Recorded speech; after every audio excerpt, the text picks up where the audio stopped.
Hello, and thank you for joining me for this episode of Lights Out, your virtual campfire. I'm your hostess with the mostest ghosties, Sylvia Schultz. One of my favorite touristy things to do when I go someplace new is to sniff out whether the area has a ghost tour. Happily enough, many places do. When I went to the Wisconsin Dells, I was not disappointed. Here are some highlights from the Wisconsin Dells Ghost Walk. Lace up your sneakers and let's go lights out. American Ghost Walks is the brainchild of Allison Jornlin and Mike Huberty, a brother and sister team who love the paranormal. Allison started things off with her flagship ghost tour of haunted Milwaukee. Since then, Mike has joined Allison in her ghostly escapades. I jumped at the chance to go on the ghost walk in Wisconsin Dells. I was looking for history as well as spooky tales, and I was pleased to find it. So, Wisconsin Dells Escape Room, where you can go and challenge yourself to lock yourself in with your friends and not kill them. Thank you. And then find the challenge in getting to escape. We recommend Wellington Manor, which is one of their escape rooms. It's quite good. So, the Wisconsin Dells Escape Rooms is what it is now, but it wasn't always that. It used to be an attraction called the Dungeon of Horrors, which according to Chad Lewis and his book Paranormal Wisconsin Dells and Baraboo, was a haunted attraction that was actually haunted. According to his research, 85% of the employees who worked at the dungeon experienced something odd. Now, why would that have been? Well, that may be because what it was before it was the Dungeon of Horrors. Are you ready? It was a mechanics shop.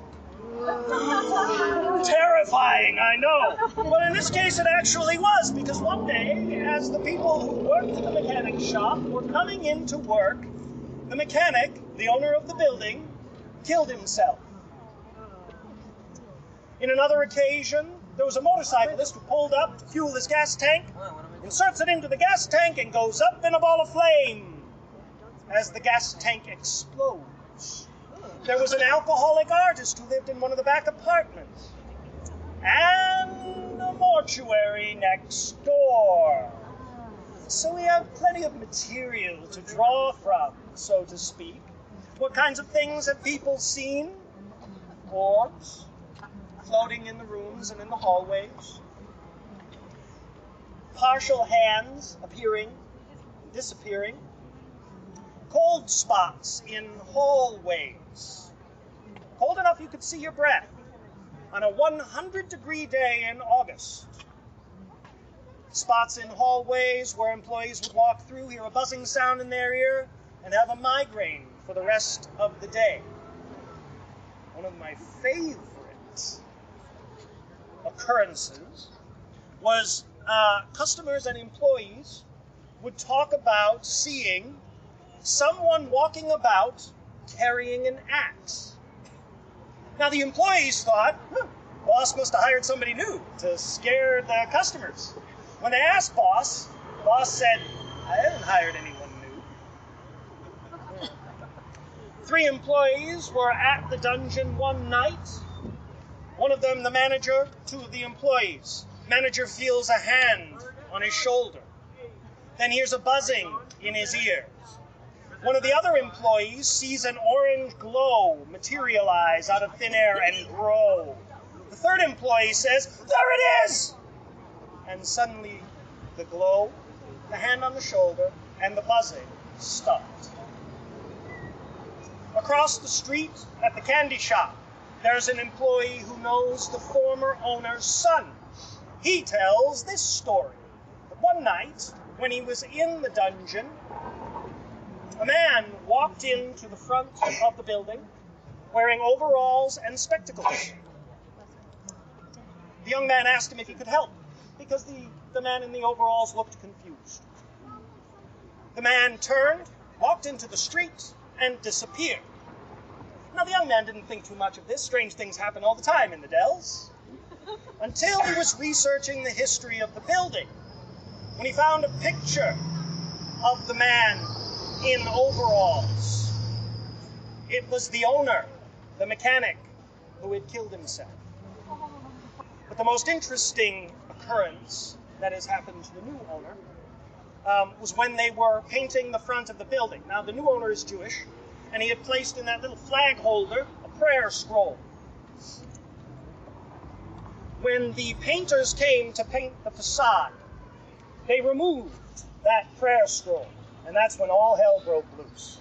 Things inside the shop began to break, technology wouldn't work, the roof even began to leak. And it wasn't until they put the prayer scroll back that things calmed down, and it wasn't until they did a prayer ritual that the occurrences stopped altogether. So is it the mechanic who killed himself? Is it the unfortunate motorcyclist who lost himself in a fiery bomb? Or the alcoholic artist who lived in one of the back apartments? Or any of the number of dead who moved through the place? We're not sure. But the next time you're in the Wisconsin Dells escape room, locked in a room that you're trying to get out of, we're certain that if you remember these stories, your experience will be much more thrilling. Now, I promised you a story of Belle Boyd, and a story of Belle Boyd I will give you. Yay. Siren of the Shenandoah. Cleopatra of the Secession. She was a teenager in Martinsburg, Virginia, when the Civil War broke out. She was living on her family farm. The Union occupied the area that included her family farm. So she would see Union soldiers crossing her farm frequently.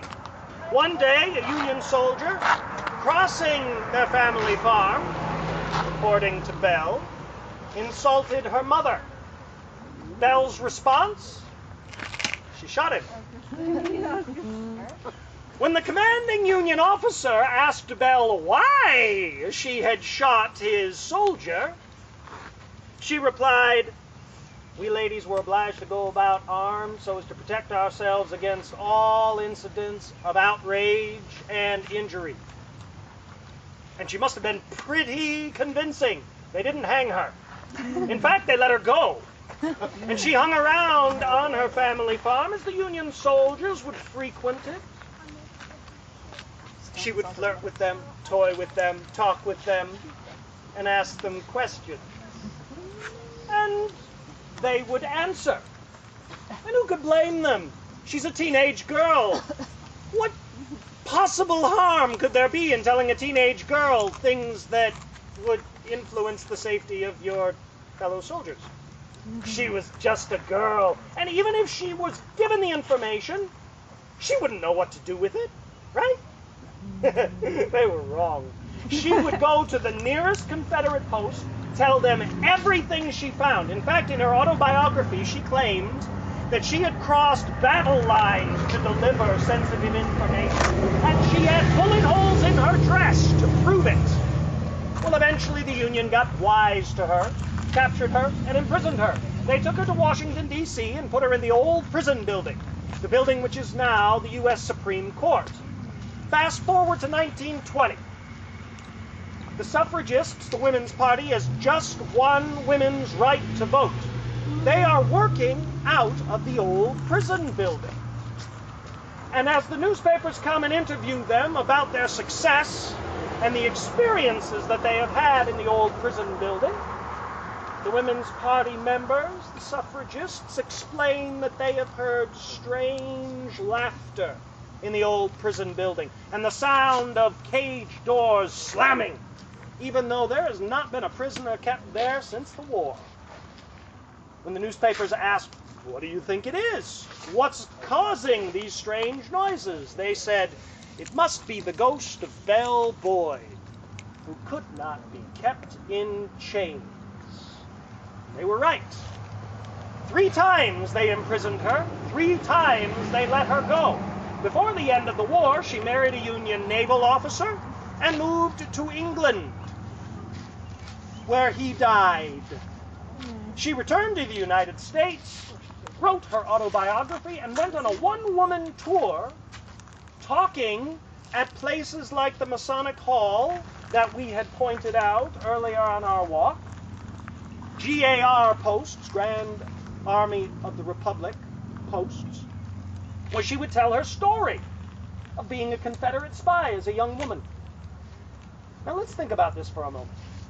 Imagine you're a World War II veteran, and you're sitting there with your buddies at the American Legion post or the VFW post, and you find out that a Nazi is coming to tell stories about how they killed your comrades, defeated you, fooled you, and messed with your whole system. Probably wouldn't go down too well. This is what Belle Boyd was doing as a woman, alone, in the late 1800s. Someone needs to make a movie about this woman, is all I'm saying. And it must have been popular, the story and the show that she was giving. She came through Wisconsin in 1899, came back again in 1900, was touring here in what was then Kilbourne City in 1900, where she suffered a heart attack and died on June 11th. If you go down Broadway, past Highway 16, a half mile on your right is Spring Grove Cemetery. You will find her grave there. On her gravestone, Belle Boyd, Confederate spy. Born in Virginia, died in Wisconsin, erected by a comrade. Now, for my money, that's story enough. But Belle's not done with us. The current sexton tells this story, that an old groundskeeper was cutting the grass near Belle's grave and saw a group of men starting to walk toward her grave, dressed in Civil War regalia. Now he thinks, well, maybe they're collectors, maybe they're reenactors.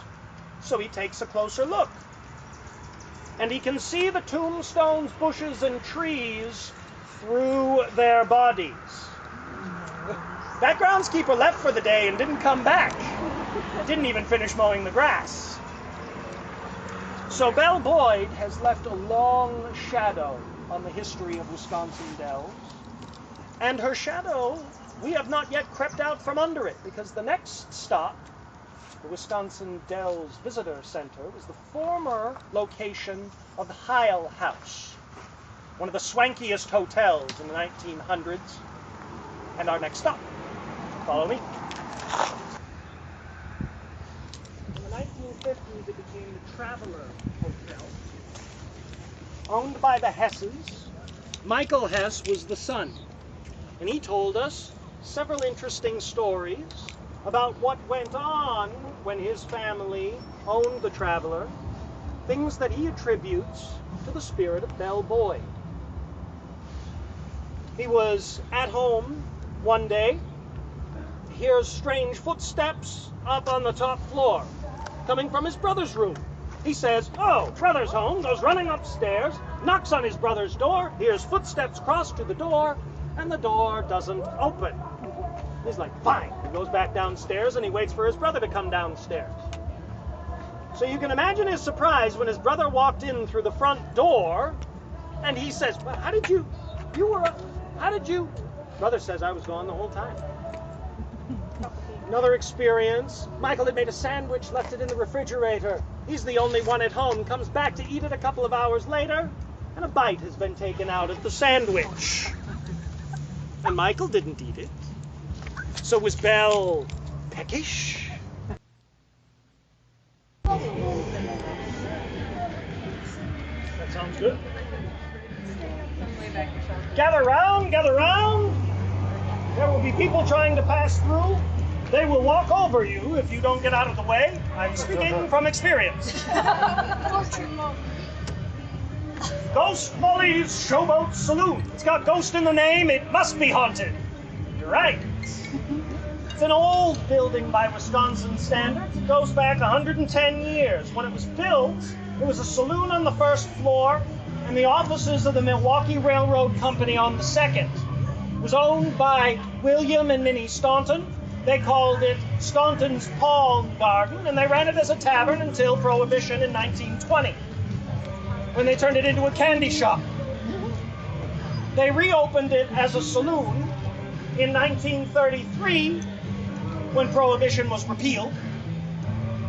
1956, it became Captain Brady's Showboat Saloon, and it turned into Molly's shortly thereafter. So what kind of things have we seen here at Ghost Molly's? Well, in 1991, Michael Showalter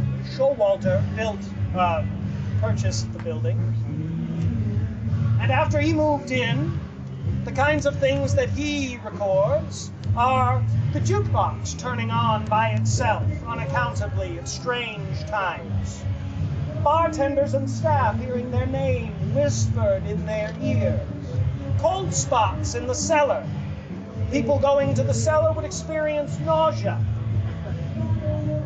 The lights in the upstairs apartment would flick on and off when no one has been up there for years.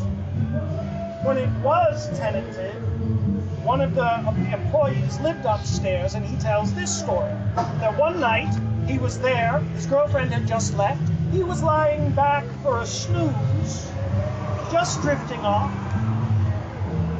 when he hears the door open, footsteps cross to where he is laying, and someone began tickling his feet. Now he thinks, oh, it's my girlfriend come back. I'm going to surprise her with a kiss. Sits up, opens his eyes, and there's no one there. But the best stories are about an apparition of a woman who appears to the patrons in the mirror over the bar behind the patrons. They started calling her Molly in reference to Madge Staunton, who used to live upstairs when they were apartments.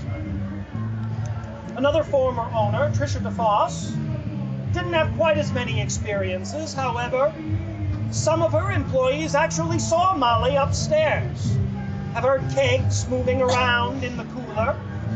One night, while Tricia and her husband and her cousin were cleaning up at the end of the night, they had unplugged all of the equipment, all of the gambling machines, all of the vending machines, all of the games. They're just finishing up when the pinball machine erupts to life, the ball pounding around inside the machine, the flappers flapping, the lights blinking, and the bells ringing. It did that for 15 minutes, and there was no power to the machine, and there was no one playing it. In a Milwaukee Journal 2016 article, a manager says that he never goes into the bar when the lights are out. And whenever he comes in, he says hello to Ghost Molly because he doesn't want her to be angry with him. One of the drinks on the menu is named after the haunting. We invite you to try it out. But as you can see, the haunting affects the customers as well. Or as I like to explain to the children who were on the walk last night, if you remember all of the drunk people in all of the stories, things didn't go well for any of them. Thank you for joining us tonight on the Wisconsin Dells Ghost Walk. Thank you for coming along with me on this ghost walk. American Ghost Walks offers tours in Madison, Waukesha, Milwaukee, Lake Geneva, and Wisconsin Dells, as well as tours in Minnesota, Hawaii, and Puerto Rico. They'll be adding more states soon, so visit their website at americanghostwalks.com to see if a ghost tour is coming to a town near you. And if you do visit the website, you'll see that these ghost tours have 5-star reviews. only 5-star reviews. They really are that good. I have another surprise up my sleeve for you all. I mentioned Allison Jornlin at the beginning of this episode. She's the one who started things off in Milwaukee. I am very pleased to say that the Milwaukee Public Museum is one of the haunted places she visits on her tours, and that she very graciously shared a couple of stories from the museum with me for the upcoming book Gone on Vacation, a guide to haunted zoos, museums, and amusement parks. Among other delightfully creepy tales, she told me the story of a haunted mummy at the museum. You are not going to want to miss that. More details later, I promise. And if you still haven't gotten enough of haunted Wisconsin dells, check out Shadowhunter's YouTube channel. They recently posted a video about paranormal exploration in the dells. I'll post a link in the description of this video. While you're on their channel, do check out their new series, Halloween 24/7. I'm one of their researchers, so they'll be doing lots of shows about spooky mysteries. Give them a thumbs up while you're there, and enjoy Halloween 24/7. On the next episode, we're going to visit Queen of Heaven Cemetery in Hillside near Chicago. This beautiful burying ground is the final resting place of many of the young victims of the fire at Our Lady of the Angels grade school. Please join me the next time we go Lights Out.